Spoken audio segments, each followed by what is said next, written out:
Okay, let's do some the first example for the shear stress in beams. We're going to start with a simple cross section. This is a typical problem, just like I said, with a very simplistic cross section. So example 1 says, for the rectangular section below, compute the first moment of area Q as if it would be used in the general shear formula to compute vertical shearing stress at the section marked AA. AA is the neutral axis, okay?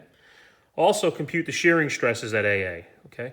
The shearing force V on the section of interest is 1,200 pounds. So this is a rectangular cross section. It's probably like maybe it's a 2x10 or some other maybe dimensional number. It doesn't say what it's made out of, but I'm assuming because of the cross section it's probably wood. It's got a height of 10 inches, we'll say, a thickness of 2 inches. The centroid is obviously right in the middle at 5, okay?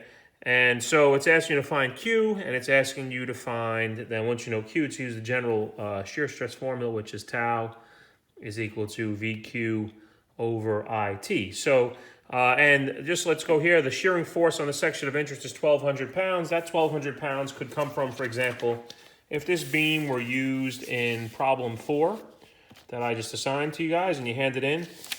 Before we've used, for bending stress, we've used the maximum moment, right?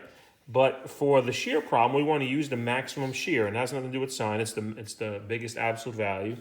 So, for example, that 1,200 pounds could have come off the shear diagram right there or some other place. I just want to show you that number can be given to you, but in a longer problem, you can get a beam with just vectors on it and reactions, solve that, get the correct shear diagram, and then pluck that number off the diagram and use it in your problem. Here, it's given to you at 1,200 pounds, but no big deal. So the solution is very straightforward. Let's go back to the bottom, right? So once we have Q, I'll do that second. Once you know shear, so we want to know shear at AA. AA is the centroidal axis, and we said that in the previous video, the background theory, that the maximum shear stress occurs at the neutral axis. So this is the maximum shear for the entire beam, and it's simply VQ over IT. V was given at 1,200 pounds. Q, we're going to see, calculates to 25 inches cubed, that in a second.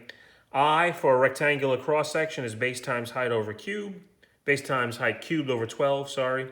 We said the base was 2, the height was 10, divided by 12. And the thickness at cross-section AA, you can see this is across, the thickness is 2. So it's just sort of like the base in this problem. Anyway, so that's easy. We get 90 psi, and traditionally these shear stress values are going to be a lot lower than you see than bending stress values, which could be several thousand order of magnitude, right?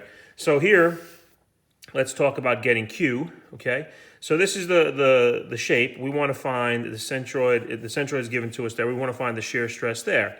So we want to say compute Q as it would be used in the general shear formula to compute the shear stress at section AA. We did that already. Okay, so just like before, Q is going to be equal to that variable AP times Y bar. So remember we covered up the beam the last time.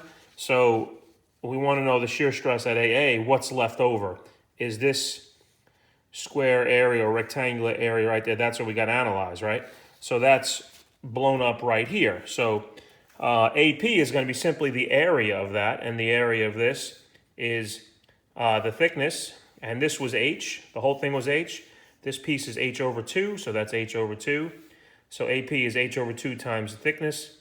It's 5 times 10, 10 inches squared. Now what's this Y bar? Y bar is the dimension from the centroid of the small region to the overall centroid of the part. And the overall centroid passes through AA.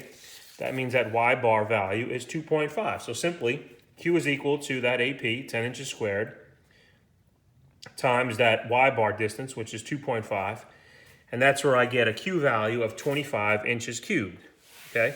It just so happens that in this problem, section AA is coincident with the centroidal axis of the part, but in truth, I could find the shear stress here, I could find the shear stress on an axis going through there or there. No matter how I resize this, say I wanted to make the axis go there, the distance away, there would be a new centroid, I want to find that. So that distance from here to the overall centroid would be my new Y bar. So as this point of interest plane or cut gets different, that is adjusted by your Y bar. So pretty straightforward problem.